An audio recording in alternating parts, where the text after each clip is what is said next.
Jananam sukadham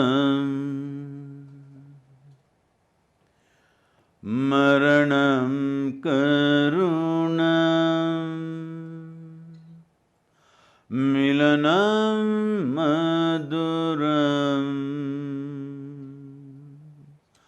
smaranam karunam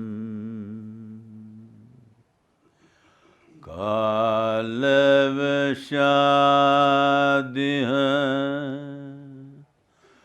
sakalam karunam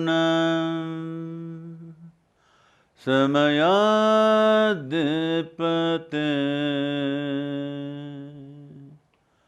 akilam karunam. Namaskaram, good morning to everyone. Namaskaram. I'm yet to pick up a single Spanish word, I will do that shortly. Okay, we're gonna start with the event, is the Wealth of Wellbeing. Thank you, Sadhguru.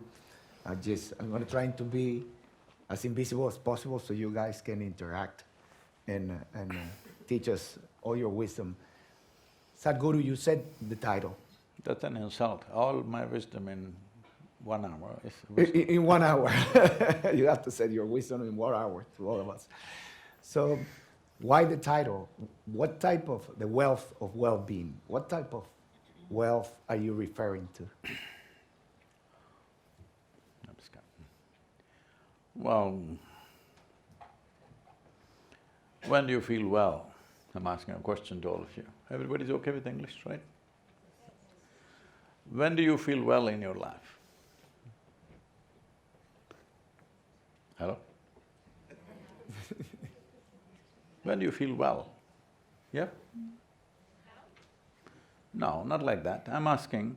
When you share with people that you love. What's that? Yeah, when you share a special moment with people that you Only then? Only if people are there? Never otherwise you will feel well? That's what I'm asking you. When do you feel well within yourself? are in the present. Huh?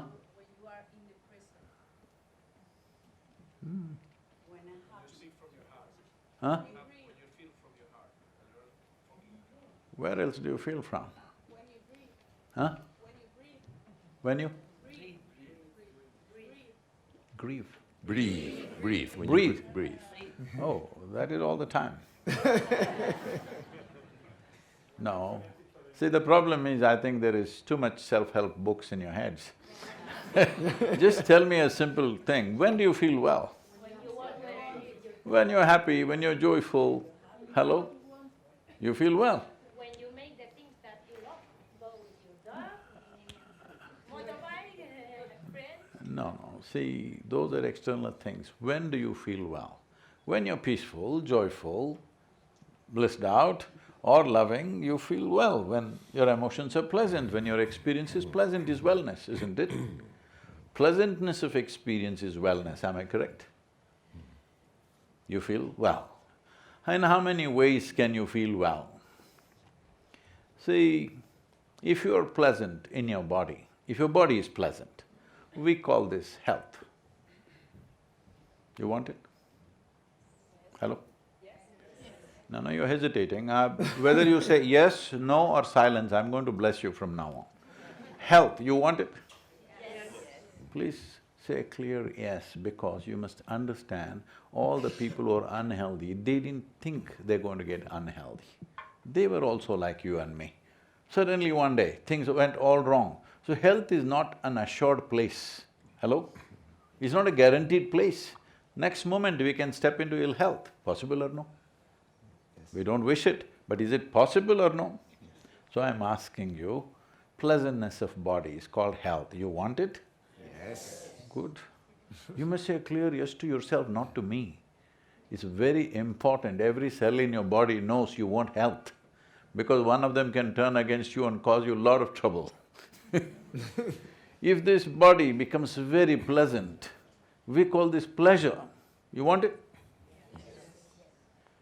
If mind becomes pleasant, we call this peace. Only 5 people. Okay, I'll bless. Pleasantness of mind, you want it? Yes. If it becomes very pleasant, we call this joy. If your emotions become pleasant, we call this love. If it becomes very pleasant, we call it compassion. If your surroundings become pleasant, we call it success. Only to create success, only to create pleasantness in our surroundings, we need the cooperation of all these people and many other forces. But to create pleasantness of body, pleasantness of mind, pleasantness of emotion and pleasantness of energies is 100% your business. Is that so? Yes. So, to be well, your body, your mind, your emotion, your energy needs to be pleasant and it's completely in your hands. Pleasantness of the surroundings is in many people's hands. You need to get all their cooperation. That is a question of skill and competence. Not everybody can create the same level of pleasantness in the surroundings. So wellness or what is being well is 100% in your hands. Now we're talking about well-being. See, there are many creatures, millions of creatures on this planet, some are big, some are small, some are microscopic. We don't call a bacteria being, nor do we call an elephant being, nor do we call an ant a being, nor do we call a tiger a being. Only this one thing is being. What this means is, a human being means you are the only one who has the capacity to determine how to be. All others are living by their instincts and natural instincts of survival, so situations will decide how they are. Human being means you can decide how to be. It doesn't matter where you are, you can decide how to be. Right now you can sit here and be blissful, or you can be miserable, both the choices you have right now. Exercising this choice is where your well-being is.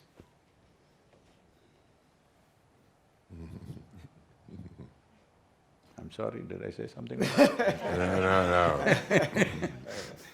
Mario, from a medical standpoint, could you define to us the well-being and why its significance? Many people would argue it's a waste of time.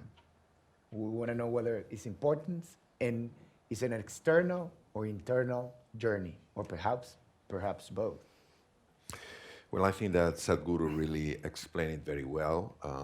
Sometimes it's a difficult language for us in the sense that he's talking about different parts of reality. For us, reality has to do just with our senses, with our 5 senses, so it's everything outside. So if somebody treats me well, I will feel happy. If somebody treats me poorly, I will feel sad or angry or frustrated. And I think it's very important that we turn our senses inwards, so that we really connect with a true being. It's the most important word for us human beings, the word being, because that's what really defines us. What really defines us is not our body, it's not our thinking, it's not our feelings, are not our emotions, it's our being, who we are. And we have disconnected with our being so much that we have identified ourselves with something that we are not. I have a body, I have thoughts, I have feelings, I have emotions. I am not those thoughts. I'm producing those thoughts. I'm consciousness, I'm pure consciousness. And when I get in touch with that, I experience a kind of joy, a kind of wisdom. I am aware of my true innocence, so I remove all guilt and shame from my life. From the medical point of view, this is very important because, we physicians, unfortunately, many times we're very much disconnected with the spiritual realm and even the psychological realm. We just see with our eyes the body, and unfortunately, sometimes we don't see even a patient. We see an interesting case, which is very unfortunate in medicine. A client. So, but when we really see the beauty, the greatness, the sacredness of somebody who is in front of us, and we develop this deep way of looking, that deep gaze, and we treat that person with respect, with compassion. We truly listen to that person. We know for sure, it has been demonstrated by very well-known scientists, we know that even the chromosomes and the DNA catches this kind of message, and something starts to change. So now we know for certain that love, unconditional love, which is a different kind of love than the one that we are used to experience in our lives, which means that yesterday we had an amazing dinner at Javier's and Alancha's house, and when we had today the opportunity of meeting Sadhguru's daughter, who is not only a great soul, is also an amazing dancer who really touched our soul, and she's his only child, but when he is asked about the other people, he sees everybody as his family. And this is the key, I think. When you really see everybody as your family, you will look at those people in a different way. So you can see that they are different, but you don't see them as distant. And the body really, really catches it, because unfortunately, when the body is at the mercy of our ego, the body gets sick. When the body is connected with our true being, the body becomes much healthier, you get much more energy and much more vitality. So I think that what Sadhguru has shared with us is pure gold. Sadhguru. Gold is not a very useful metal, except in the marketplace. It was a metaphor. Sadhguru, how important are our thoughts? I'm sorry? How important are our thoughts in our well-being, to shaping our well-being? Because Mario mentioned that thoughts shapes our bodies, and we're haunted by our thoughts. Can I tell you a little story? Oh, please. This happened. An Indian man went to United States, of course, as a software consultant. After a few years, he made money and he started investing in the stock market. And in, if I'm correct, it's 91 or 92, that year he was the individual who made the maximum amount of money on the stock market. So, a huge amount of money he made. And living in California, just the previous year, he had divorced his wife,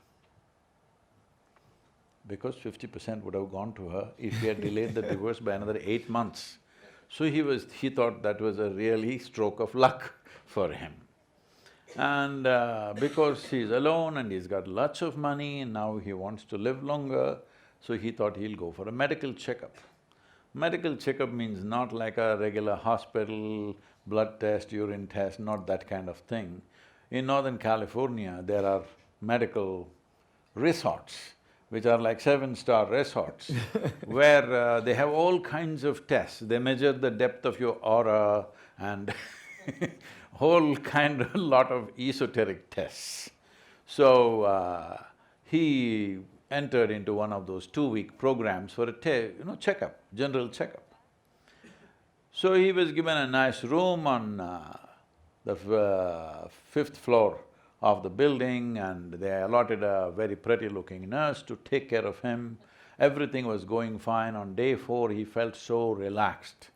Unfortunately, what should happen in the toilet happened on the bed. Then he didn't know how to handle this situation, he was seeing how to get rid of this mess. Just then he heard the young nurse coming towards his room. Fortunately, in United States at least, women don't walk quietly, they walk talk, talk, talk, talk. So he heard the noise, and he doesn't want this young woman to see the mess that he's done on the bed. Not knowing what to do, in a rush he picked up all the bed sheets and threw it out of the 5th floor window. Down below, a normal man was just walking home from a party. And he was walking sideways. It helps, all right? Because with a few extra drops in your head or in your body, suddenly you realize the planet is round and it's spinning, and it helps to walk sideways. So he was walking sideways and going home, and suddenly the sheets came and covered him. And he fought with the sheets, he screamed and yelled and fought with the sheets.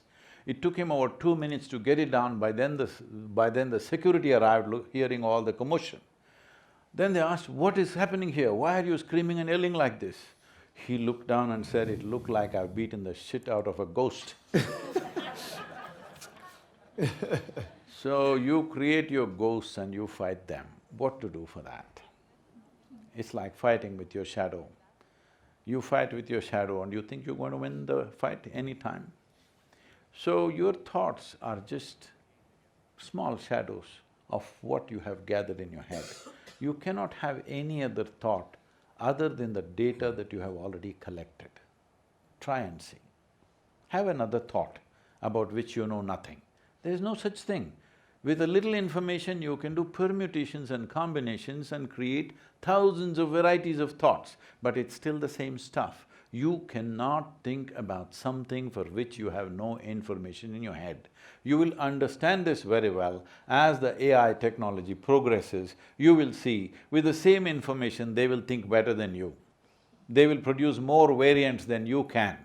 So this is already beginning to happen, it'll happen in a big way. It's a very good time for people to realize, I've been fooling myself for 1,000 years, telling myself something intelligent is happening. In the yogic sciences, we ascribe no significance to thought. Human thought is generated by us. You can make whatever kind of thought you want. Right now you can try, you can think of a tiger, you can think of a mountain, you think of a flower, you can think of whatever, but none of those things happened. Hello? But you cannot think of any form that you have never seen. You can make distortions of the forms that you have seen, but you cannot come up with a totally new form that you have never seen. So thought is seen as a shadow of a human being. You create shadows, don't fight with it. Then you may win one day. If you win, that means you must be in the asylum, because you really won over an illusion that you create, you win over it. So, how we look at it is, whatever we have accumulated, thought is a consequence of the various impressions we have taken in. Impressions are happening as you sit here, what you see, what you hear, what you smell, what you taste, what you touch, impressions are happening at a tremendous volume right now as you sit here. These impressions all could be transformed into some kind of thoughts. Similarly, the food that you eat, what is the Spanish food? Enchilada, is it? Paella. Huh? That's Mexican. Paella. Enchilada is Mexican, here is They are paella. the only Here is Spanish paella. people that I meet usually. Whatever is your food, the food that you've eaten has accumulated in the form of this body, because we were not born like this. We were born like this, now we became so much, just the food that we've eaten slowly accumulated. So accumulations, whatever the accumulation, it can be yours. It can never ever be you. I can say, this is my pillow, I'm not claiming, okay? I can say, this is my pillow, but the moment I say, this is me, you know I'm a case. But this is happening to you every day. Food appears on your plate, you say, this is my food, you eat it and then you say, this is me. This is a case. So, instead of seeing how to get out of that situation, everybody is trying to solve that situation. You cannot solve it, there's nothing to solve, you made it up. And there is a certain value to it. How you operate in the society, how you interact with the people depends upon your thoughts and emotions. But that is something that you make up. Why don't you make up a drama that's good for you? You're making dramas that's not good for you and you think it's real. Fundamentally, it is misunderstanding psychological reality as existentially true. No, psychological reality is your drama. You can play it whichever way you want it. Is it okay if I tell a joke? Because it's about ladies, is it all right? Hello? On a certain day, a lady went to sleep. And in her sleep, she had a dream. You must respond. She had a dream. But she's Indian, she knows. You must respond to the story. In her dream, she saw a hunk of a man standing there, staring at her. Then he started coming closer and closer and closer. He came so close, she could even feel his breath. And she trembled, not in fear. And she asked, "What will you do to me?" The man said, "Well, lady, it's your dream." What's happening in your head is your dream, you can do whatever you want with it, as long as you know you're doing it.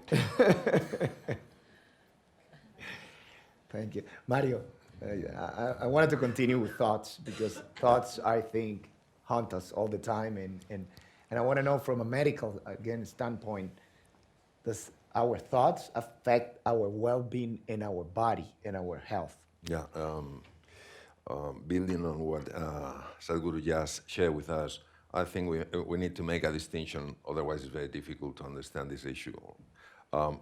One thing is what we are, and we are a human being in the sense that we're consciousness, so we are aware of our thoughts, we are not our thoughts, we are not defined by our thoughts. And the other thing is to consider that thoughts do not count, on the contrary. Thoughts have a very, very powerful impact in ourselves for the following reason. These are who we are, our being, and our mind. Both belong to the spiritual realm because they go beyond matter, because they are not matter. The mind cannot define just by the brain. The mind is also in our cells, is in our muscles, in our organs. So what happens? Our mind produces thoughts, and our mind is extremely powerful in a world of matter, time, and space. So if I produce the kind of thoughts that we call dysfunctional thoughts, like I am not worthy, people are not trustworthy, everything is horrible, those negative thoughts are like energy moving in a world of time and space and matter. And it causes a problem in the body. We start to release certain hormones, for instance, cortisol, which has been shown in a lot of studies that really creates damage in our body. It increases inflammation in the body, which is at the very root of all kind of diseases. But if we use our mind in connection with our being, not in connection with our ego, but in connection with our being, then we can start to create empowering thoughts. Those empowering thoughts really has an impact in ourselves and in other people. So the fact that we are not our thoughts doesn't mean that thoughts are not extremely powerful, because those thoughts are produced by the mind. What happens? That was discovered some years ago in the United States, that we have a network in the brain called the fault network, which has been kidnapped or hijacked by ego, which means that this is always distracting ourselves. So we are not in the present, we are not in the here and now, we're in the past, regretting what we did or we didn't do, bringing all kind of resentments, all kind of pain from the past, and projecting in the future some kind of problems that we will be unable to solve. And that creates a suffering in the body. We know that when we set in motion that network, because of those kind of thoughts, we experience a reduction in the working of our immune system, and the organs start to fall. But if we decide that we want to create, because a creation is, as Sadhguru was saying, is our movie, is our film, and we are the writer of that film. If we decide to create empowering thoughts, because the mind is so powerful and thoughts are energy, we start to experience the positive effect of that. It doesn't mean that we deny the existence of ugliness and horror and violence in the world, which means is that we can create something anew from within ourselves, not just complaining, blaming, accusing people, judging people, or trying to punish people or do with ourselves. Is that we really become aware that if we get in touch with who we truly are, a true being, which is awareness, is consciousness, then the mind will start to produce thoughts, which is, again, energy. A thought is a form of energy that will create an impact in this world of matter, time, and space. That's a fantastic explanation, because I truly believe that thoughts are energy. And I would like to ask you, Sadhguru, because I love when Nicholas That's Can like, I correct your comment? please, You're saying if I'm thoughts are wrong, energy. please. See, thoughts are energy is like saying, this light bulb is energy. No, because of energy, the light bulb is shining right now. Thoughts are flying because we already have life energy. Thoughts don't fly here, it only happens here, right? Because it's empowered by our energy. But now what you're trying to say is thoughts are energy because your thoughts are influencing you. People's thoughts and emotions are deeply influencing them, there's no question about that. Yes. There's no even a question about saying are they influencing them or not. But tell me which one of you can honestly say that in 24 hours, always you will generate only what is considered positive thought? Anybody? So obviously it's not working.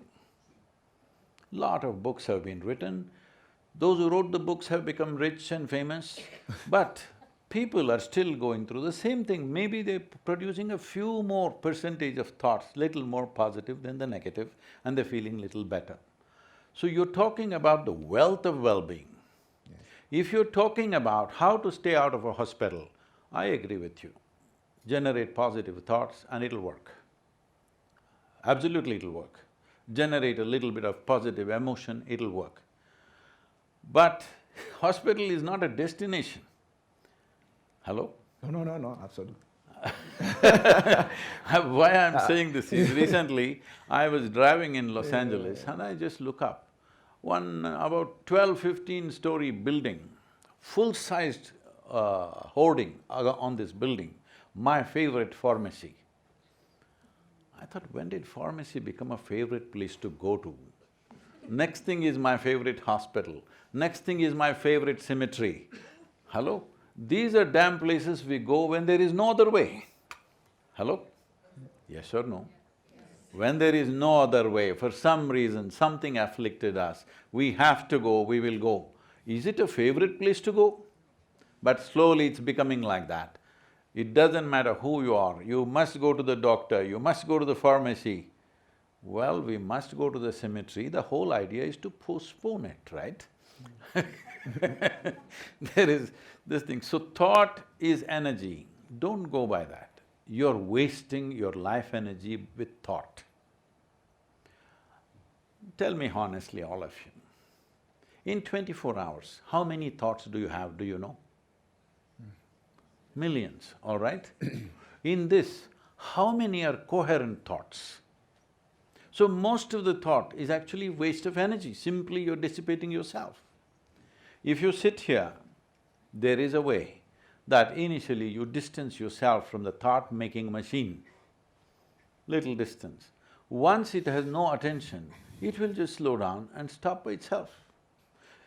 If I close my door, which is unfortunately these days not too often, 3 days, 4 days, if I sit by myself, I don't read, I don't look out of the window, I don't watch the television, and I don't have a single thought. Because life as a phenomena is a much bigger phenomena than the thought process. Thought process is a minor thing. Unfortunately, human beings have gotten too entangled with their own thought. What getting entangled with a thought means is, your creation is goddamn bigger than the Creator's creation. This is the problem. Yes. The problem is, your own creation has become too big, that Creator's creation is meaningless. Sun came up today in the morning, meaningless. Flowers bloomed, meaningless.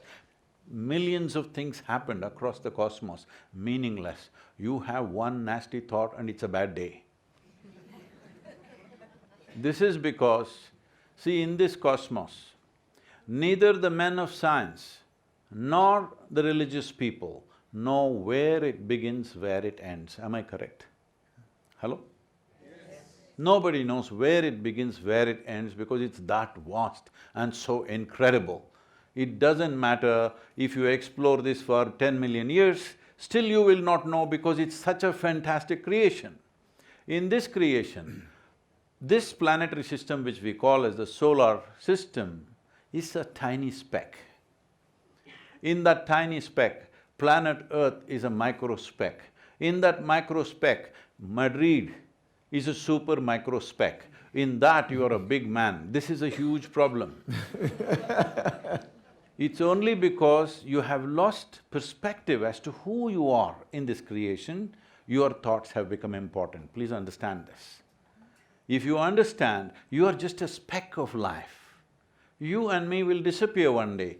So many countless number of people who thought they are smart and big walked this planet. Where are they right now? All topsoil, isn't it? This also will become topsoil. But in the meantime, I'm thinking I'm so big that my thoughts are important and it's a big energy which is going to make things happen. No, your thoughts are just shadows falling out. This which just weakens you over a period of time because every thought consumes a certain amount of energy. Thought does not create energy, let's be very clear about that. Thought is consuming energy. Now I'm speaking, this speech consumes energy. There's no question about this. Hello? Somebody else may feel inspired, but it's consuming energy. Without this, nothing happens. No activity happens without consumption of energy. Whether it's a thought or an emotion or a word that we utter, it is consuming energy. So this energy may be used in so many ways. I am not saying human thought is completely nothing. It is only useful for handling material aspects of life because the data that you have is all about the material that you have seen. When I say material you have seen, your eyes, they can see only that which stops light. You can see my hand because it's stopping light. But something that's more vital than my hand in this room is air, but you can't see it. Hello? But can you live without it? So anything that does not stop light or anything that's not opaque, your senses cannot perceive. So it sees only physical or material aspects of life. So to handle material aspects, your thoughts are useful, the data that you have in your head is useful. But you're talking about wealth of well-being. Now, here thoughts have no role. And Sadhguru, you mentioned something important. What's the scope of well-being, Mario?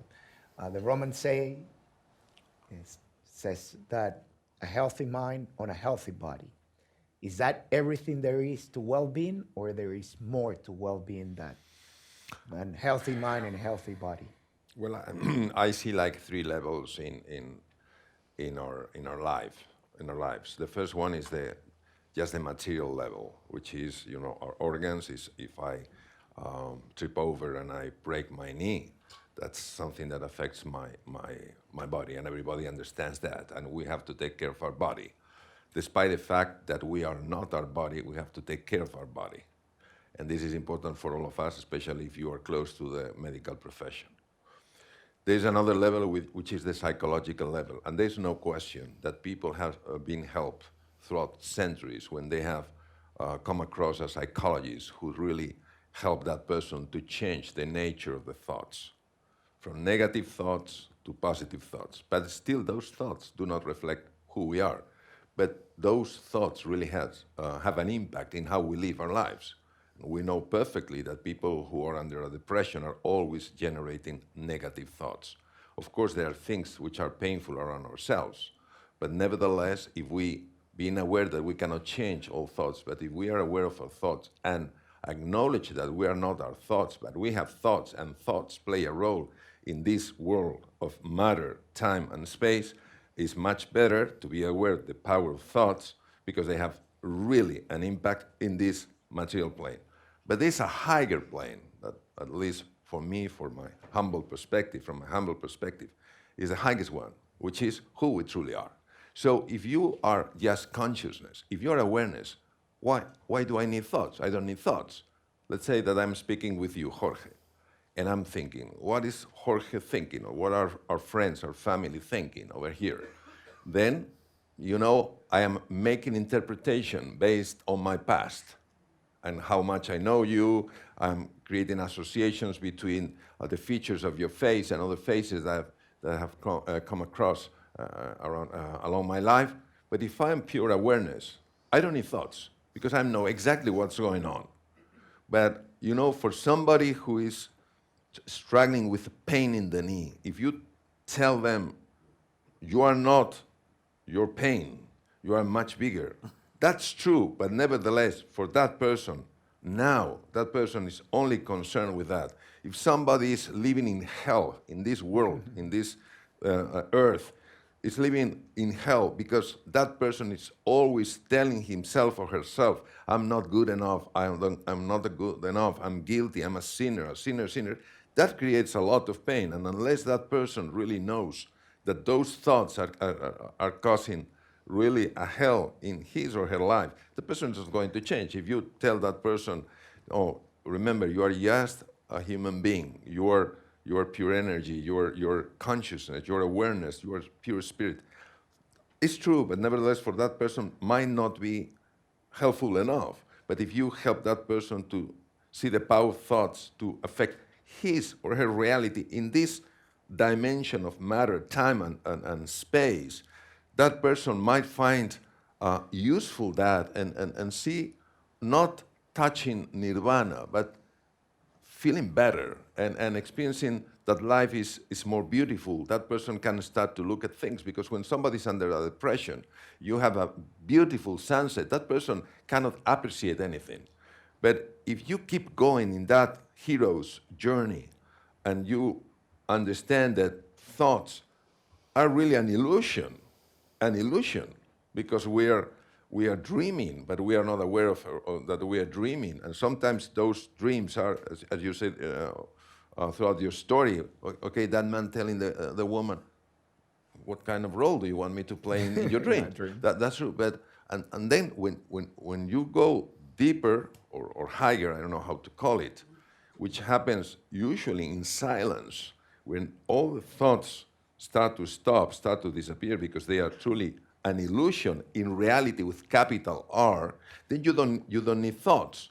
But we are in three different levels. So I think it's important to acknowledge the importance of the body. It's very important to acknowledge the importance of the mind as the source of our thoughts. And also it's very important to acknowledge the importance of the spirit. This is why when we talk, when we speak about well-being, we speak about the body, we speak about the mind, and we speak about the soul. Sure. Because as human, we have a body. We're not our body, but we have a body, and we have to take care of our body because our body is the temple of our soul. So that's the way I see it. Sadhguru, it seems that from Mario's speech and yours is to elevate the consciousness is the ultimate goal. Is it possible to get there without well-being? Without is compulsion at the center of that obstacle? Is the obstacle to get there compulsion and our compulsive behavior? See, compulsive behaviors have come because too many people, in the name of philosophies, belief systems, ideologies, they've been messing with you for too long. Otherwise, simple processes of life, simple human biology, people are guilty of their own biology. This is happening because somebody has been messing with you for too long. So when… I wouldn't speak in these terms if you did not say wealth of well-being. What does the word wealth mean to you? Wealth means it'll place you above many things that everybody else goes through on a daily basis. Am I correct? Mm-hmm. Yes. Hello? Yes. If you don't have wealth, you have to go and stand in line for the bus. If you have wealth, you're going in your Mercedes. If you don't have wealth, you have to go and stand in a queue at the hospital. If you have wealth, the doctor will come to your home. Essentially, wealth means it holds you above all these things, that's why wealth.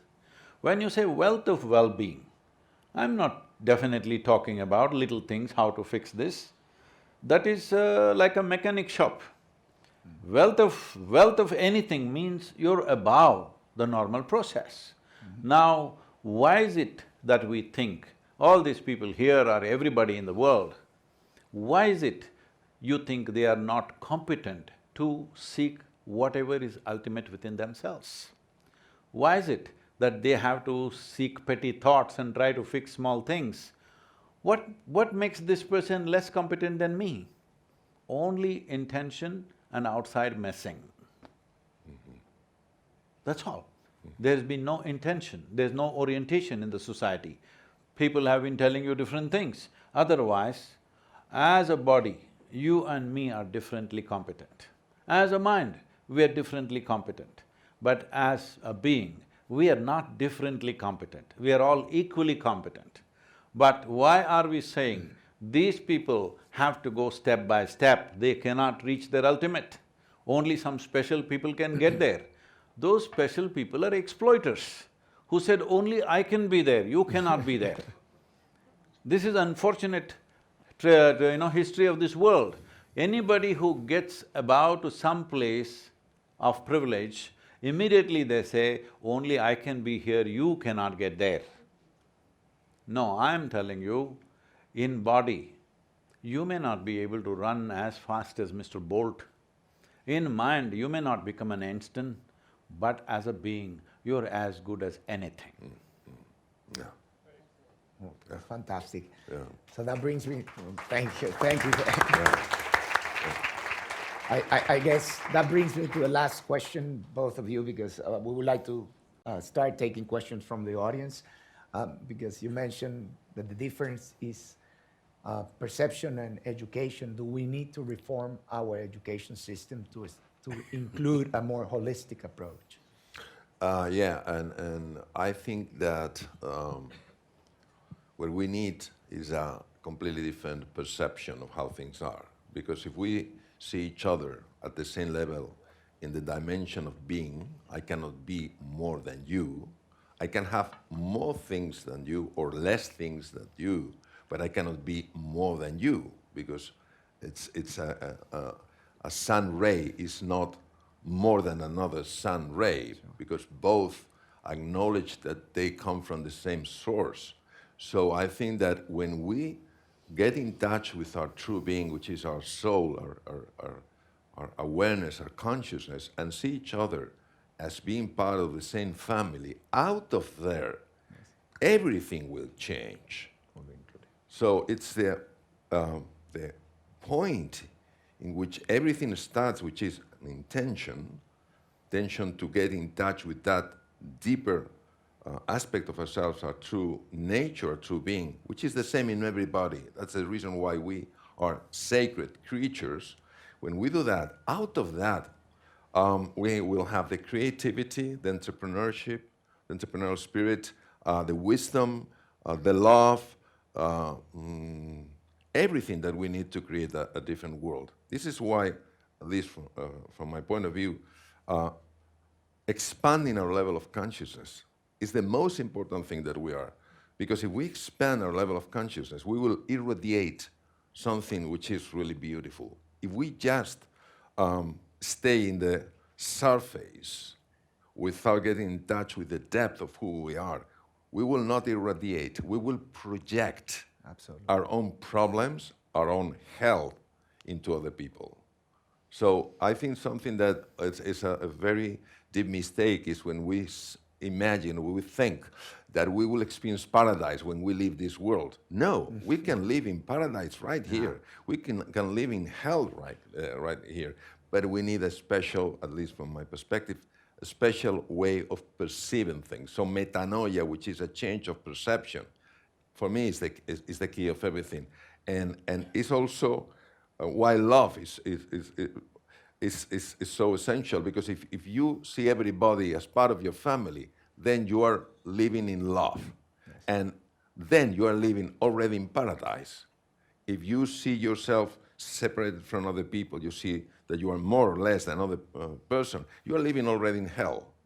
So this is why we need to tap into our true nature, unleash who we truly are, and invite other people to do the same, just by example, not by speaking, but the way in which we live. That's how I see things.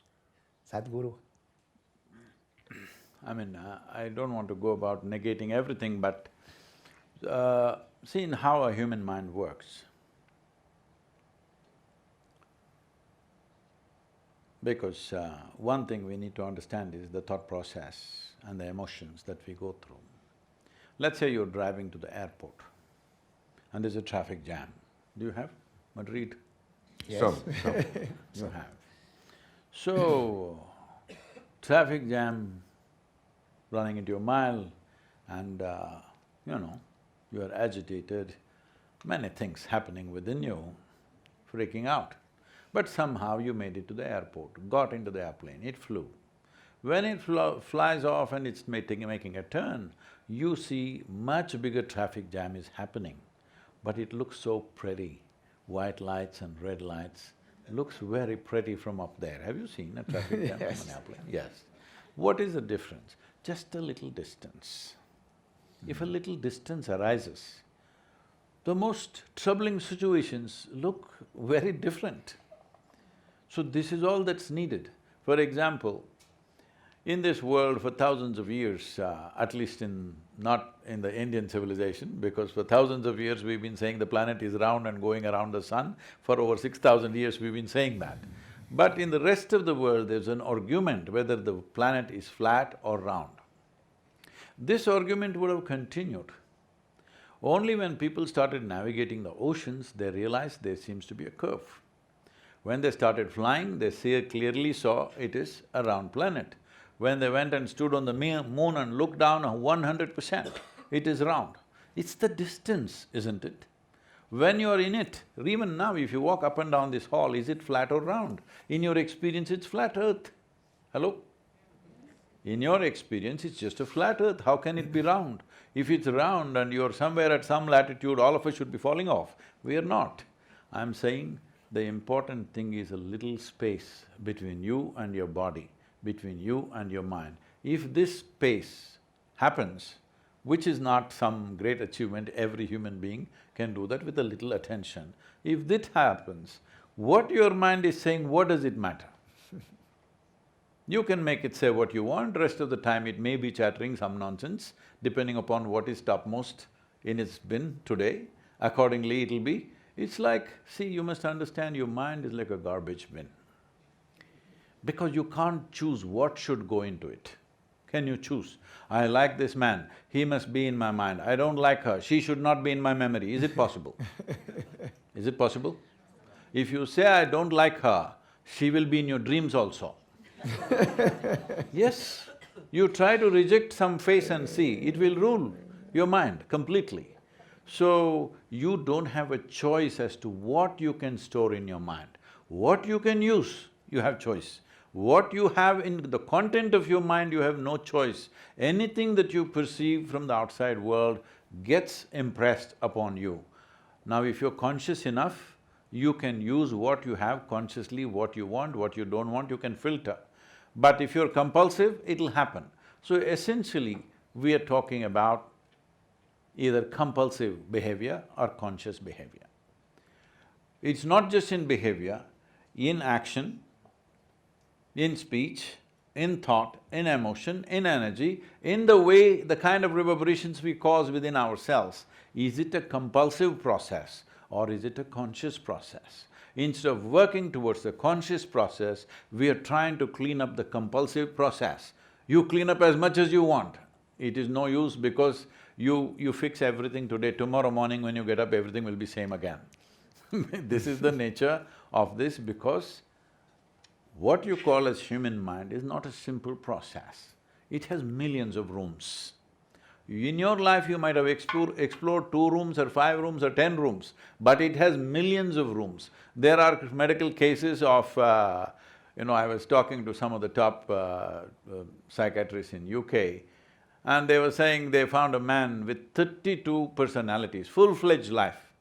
He's schizophrenic, 32 personalities, he's living 32 lives, absolutely. I said, 32 is not a big number. A human being can live 10,000 lives. It is just that you may not have time and space to do that. Otherwise, human mind is capable of such complexities. Why is it so? If I can take 2 minutes, can I? Please. See, in yogic sciences, we look at human mind like this. Human mind has 16 parts. In these 16 parts, you should use only one part to handle your material success in the world. Remaining 15 parts are needed for something else. But right now, most human beings have everything they got just to earn a few bucks, just to handle their survival, to comfort their body, comfort their mind and emotions, entire life, all their intelligence is used only for this. These 16 parts, what are they? These are called… the first part is called buddhi, which means the intellect. The second is called the manas, which means the larger silo of memory. The third is called the ahankara, the second is called ahankara, third is called manas, the fourth is called as chitta. Let me explain what these are. Buddhi means intellect. How do you want your intellect, sharp or blunt? Choose, I'm going to bless. Sharp. So if you have a sharp instrument, let's say you have a knife in your hand, then you must be conscious how you handle your hand. If you are little la la la la la la, intestines will come out. Why is it that we don't give a knife to a child's hand? Not because knife is dangerous. There has not been a single incident where knife jumped up and stabbed somebody. There's not been a single incident. Hello? It is only the hand which is handling it.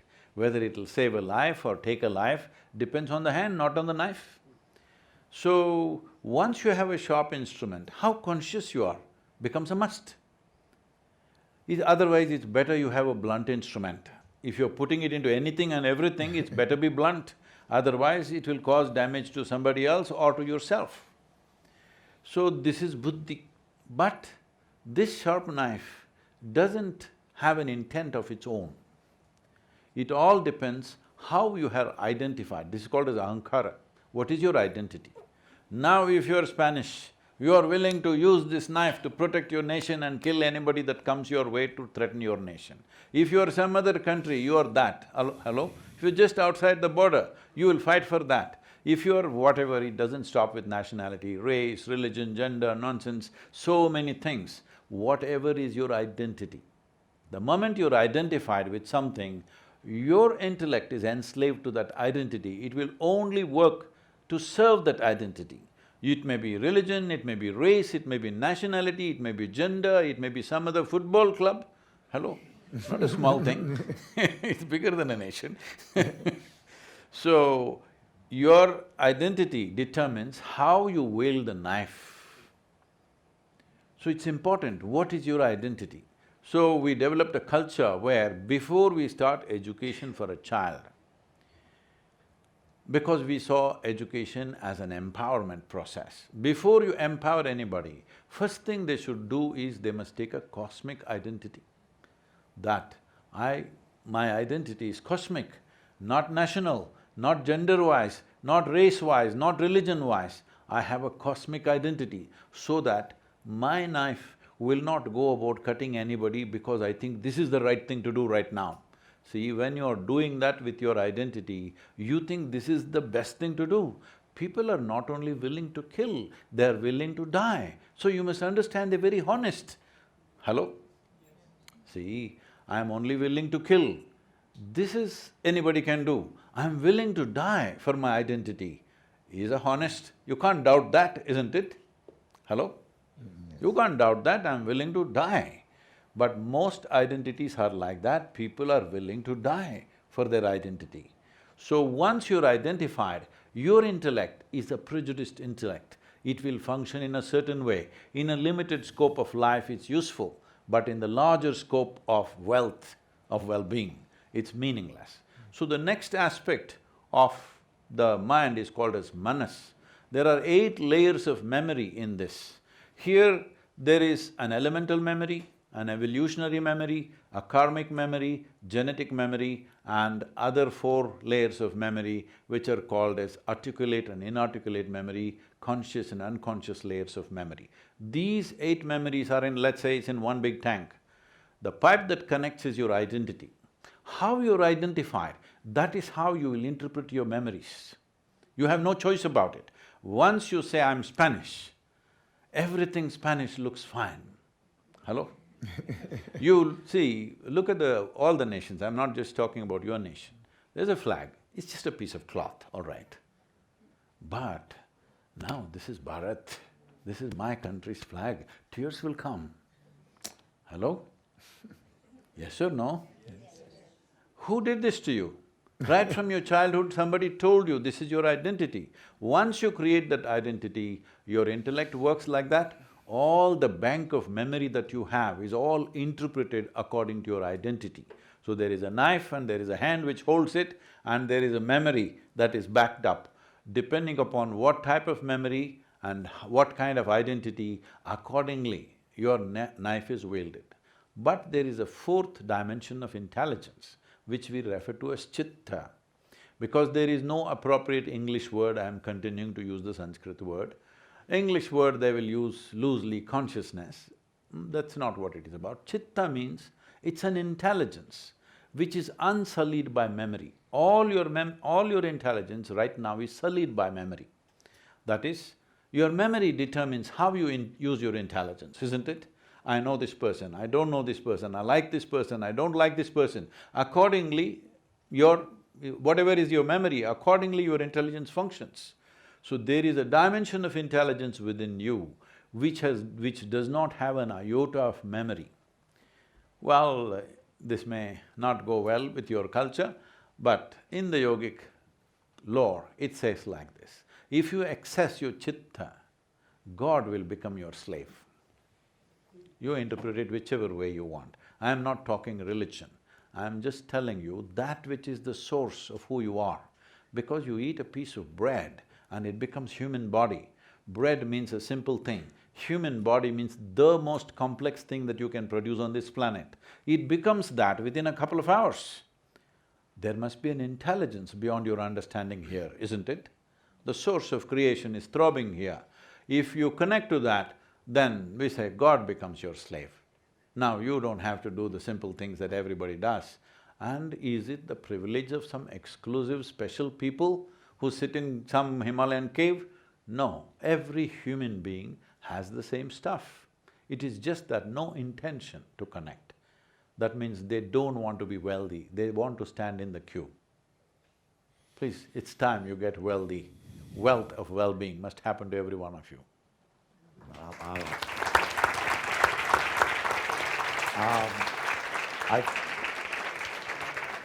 I think we're gonna have a few, very short time for questions. Sorry, we have gone over the time, because Sadhguru has agreed to give us a 10 to 12-minute guided meditation, and I think that living that experience might be more important than extending on questions. So let's have a couple questions if